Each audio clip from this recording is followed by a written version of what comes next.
Why don't we start with the second question, because I've heard it from you and you all a number of times. And what I said to the most recent person who asked, you said, well, you've lost now 3 times. Why don't you step aside? You've heard that question when we lost 2 times or 1 time. And I said, what was the day that any of you said to Mitch McConnell when they lost the Senate 3 times in a row, making progress and taking back the Senate 3 times in a row? Aren't you getting a little old, Mitch? Shouldn't you step aside? Have you ever asked him that question?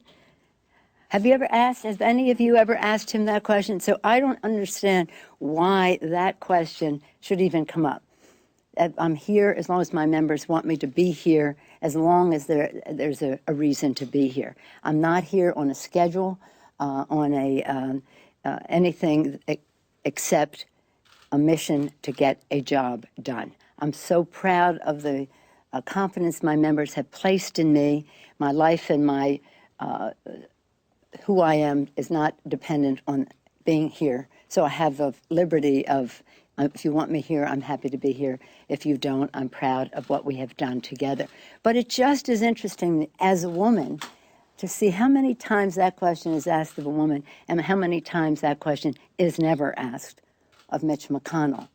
Having said that, to get to the keystone, and I say that kind of thinking I have a mission for women on this score.